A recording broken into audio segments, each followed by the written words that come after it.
고3 수험생 얘기를 그렇습니다. 가지고 오셨어요? 대입 정시원서 쓰시느라고 속이 까맣게 타들어가는 학부모들도 계시고 학생들도 계실 텐데 예. 고3 수험생에게 대학이란 뭐냐? 대학. 어떤 기준으로 대학을 선택했느냐 물었습니다. 물었더니 뭐라고 답이 나왔냐면 예. 역시 중요한 건 취업 전망입니다. 아하. 그다음에 그 대학의 평판입니다. 예. 그다음에 지역이 중요합니다. 왜냐하면 그래도 서울에 일자리가 많을 테니까 이런 거죠. 그렇죠. 그러니까 어른들은 간판을 보면서 대학을 정하는데 애들은 간판이 아니라 거길 나오더라도 취업이 가능하냐를 가지고 이제 고르기 시작하는 거죠. 학과를 선택하는 기준도 마찬가지입니까? 예, 그렇습니다. 그래서 공무원과 교사가 많습니다. 왜 그런 식으로 대학을 고르고 학과를 고르냐 그랬더니 예. 답이 너무나 확실했어요. 뭐라고요? 먹고 살아야 하잖아요. 먹고 살아야 되는. 대학만 나온들 뭐 합니까? 예, 먹고 살아야. 고3 학생들의 대답이 고3이야. 먹고 살아야 하잖아요. 라고 나왔어요. 그러니까 야. 이미 이것은 고3 학생들이 중학교, 고등학교를 거치는 과정에서 예. 경기 침체로 또는 구조조정으로 정리해고로 가정 형편이 어려워서 산다는 게 도대체 뭔지를 부모들이 고생하는 걸 뼈저리게 본 거예요. 그렇죠. 예, 겪고 본 거예요. 그렇죠. 그러니까 우리 아빠가 어떻게 되는지, 예. 어떻게 명예퇴직이 되는지. 그래 겨우 저를 갖다 여기까지 그래도 키워주셨는데 이제부터라도 그러네요. 먹고 살아야 하는 문제에 나도 뛰어들어야 하는 거 아닌가는 부담을 갖고 있는 거죠. 그럼 이런 흐름이라면은 장래 희망 묻는 직업에는 뭐 공무원, 교사 이런 게 많겠는데요. 당연히 많습니다. 그렇죠. 교사와 공무원이 제일 많습니다. 예. 정말 이걸 공부하고 싶은 거냐 이런 걸 그랬더니 사실은 취업 공부를 하고 싶은 게 아니다. 뭔가 새로운 학문. 왜냐하면 지금까지는 고등학교를 졸업할 때까지 남이 달달달 외우라고 던져주는 것만 외웠으니까 예. 정말 내가 하고 싶은 공부를 하고 싶으나 꿈은 교사고 공무원이다. 근데 이런 문제가 있더라고요. 어떤 거요? 인공지능, 가상현실, 스마트 정보, 뭐 최첨단 기술들이 도처에서 이제 막 상용화되고 있는데 그렇죠. 너희들의 교사가 꿈이에요, 공무원이 꿈이에요 하는 그 생각은 이 미래의 전망과 맞닿아 있는 거냐?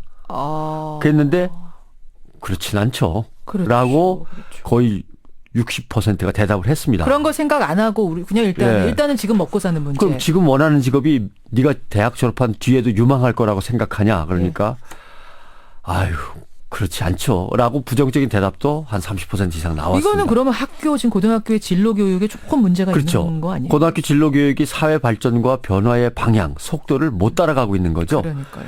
학생들은 이렇게 생각해요. 그런 게 있다는 건 아는데 나한테는 좀 먼 미래 아닐까요?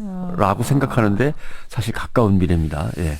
그러니까 미래 전망을 생각할 시간을 사회가 준 적도 없고 학교가 준 적도 없다. 맞아요. 예, 이게 이제 아이들의 답이었어요. 우리도 그 틈이 없는데 그렇죠. 매일 공부하라고 다그치는 그 아이들이 그럴 예. 틈이 있겠습니까?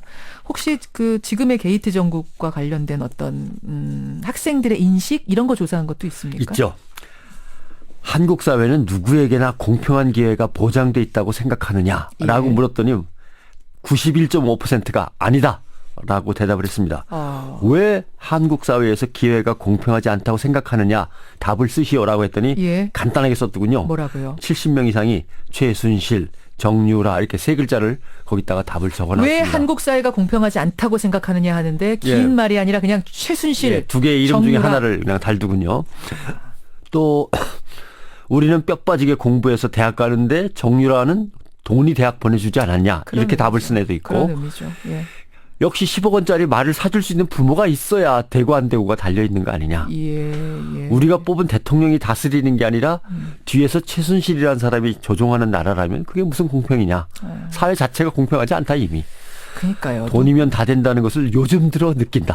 이런 대답도 있었고요. 꿈과 희망을 얘기해야 될 아이들이 예. 이렇게 열패감과 어떤 좌절감 속에 빠지게 한 거는 결국은 누구 문제입니까? 이거? 당장 정치가 어떻고 국정농단 비선실세가 어떻고 하지만 교육의 기본 구조도 함께 생각을 했으면 좋겠어요. 기본 구조. 국가가 무상교육을 실시해서 아이들을 갖다 잘 키워주는 나라의 목표는 분명하더라고요. 예. 국민 하나하나가 다 소중한 자산이에요.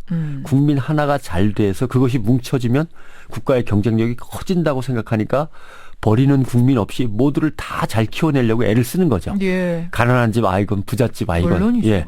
좀 장애가 있건 아니면 머리가 무지하게 좋건 간에 상관없이 예. 다 나름대로 잘 키워내려고 애를 쓰는 건데 거기에 국가의 미래를 거는 건데 우리의 목표는 또 너무나 분명해요. 분야별로 뛰어난 엘리트만 챙기고 나머지는 저 비정규직으로 그냥 몰아버리면 되는 거예요. 예, 예. 그래야 기업도 비용이 싸지고 생산성도 높아진다고 생각을 하는 거죠.